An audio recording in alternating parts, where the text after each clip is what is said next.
Friends, welcome to target with PCS channel में आप सभी का स्वागत है।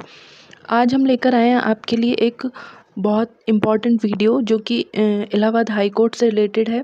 जैसा कि आपको पता होगा कि अक्टूबर मंथ में इलाहाबाद हाई कोर्ट की वैकेंसी आने वाली है और इलाहाबाद हाई कोर्ट की जो वैकेंसी है उसका जो एग्ज़ाम है वो बहुत जल्दी करा लिया जाता है कि अगर उसका नोटिफिकेशन अक्टूबर में आता है तो उसका एग्ज़ाम विद इन 2 मंथ यानी कि दिसंबर में उसका एग्ज़ाम करा लिया जाएगा। ज़्यादा टाइम आपको नहीं मिलता है पेपर के लिए।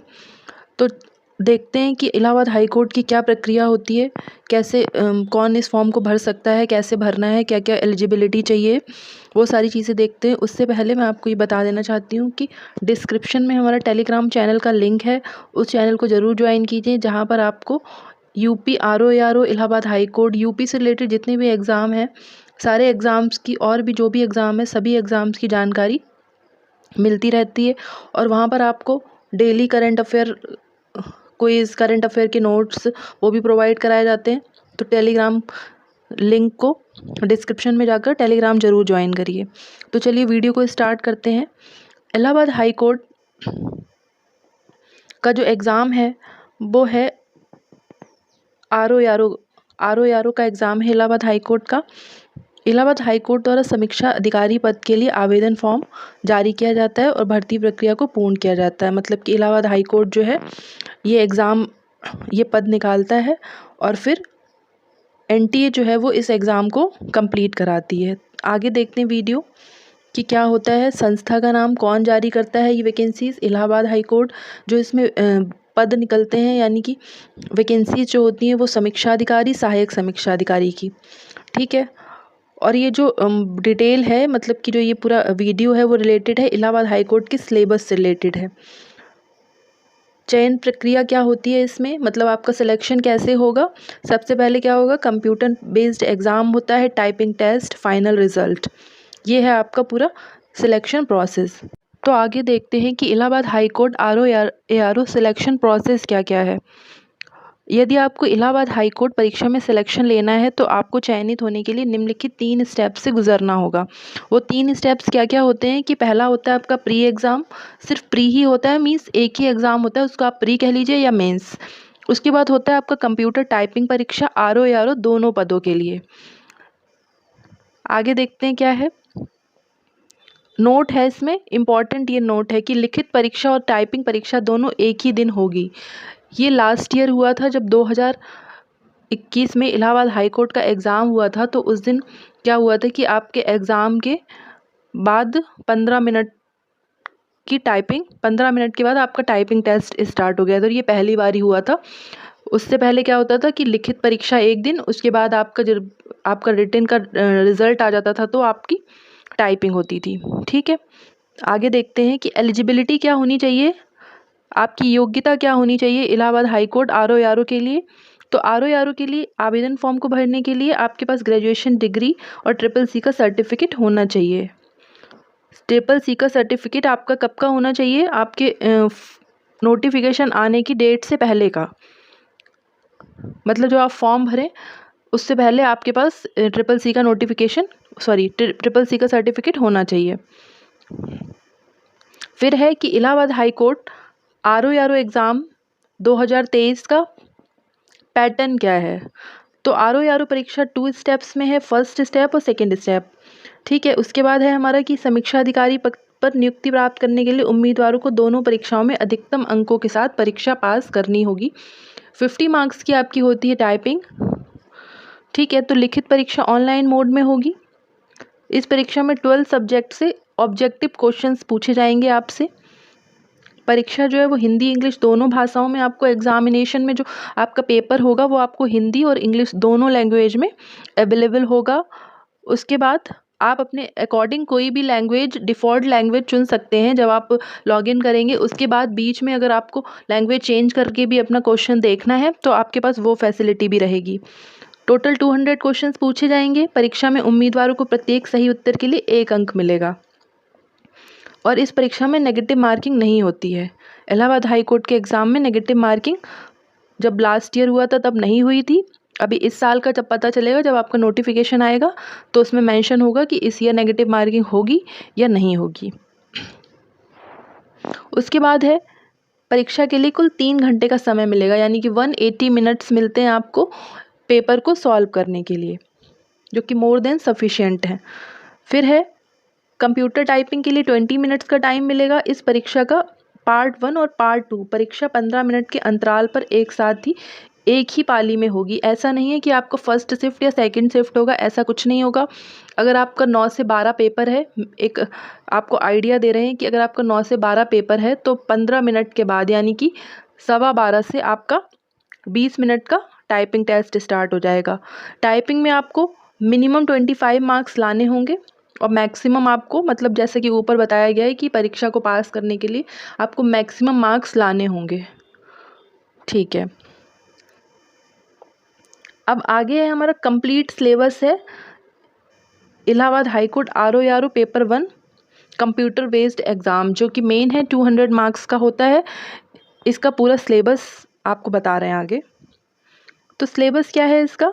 सिलेबस है सामान्य विज्ञान, भारत का इतिहास, भारतीय राष्ट्रीय आंदोलन, भारतीय राजनीतिक अर्थव्यवस्था और संस्कृति, भारतीय कृषि वाणिज्य और व्यापार, जनसंख्या, पारिस्थितिकी और शहरीकरण भारत के संदर्भ में।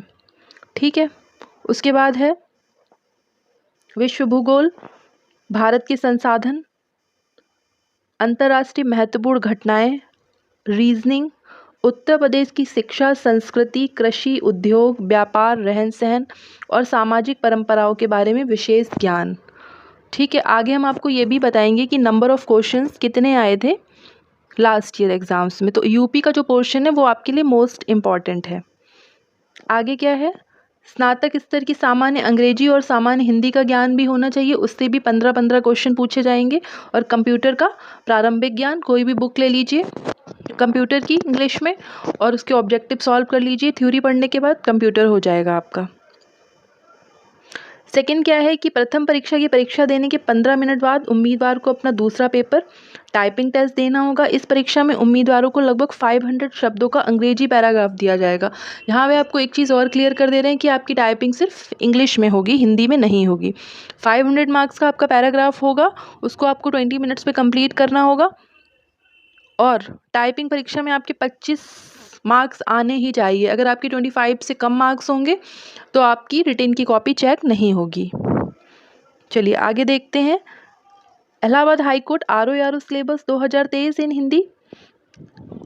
तो सिलेबस के बारे में संपूर्ण जानकारी दी जा रही है। इसको पढ़कर आप अपनी तैयारी को और बेहतर और परीक्षा में अच्छे अंक ला सकते हैं। इस वीडियो में आपको पूरा डिटेल्ड बताया गया है, उसके बाद आपको कहीं से कुछ भी देखने की ज़रूरत नहीं पड़ेगी।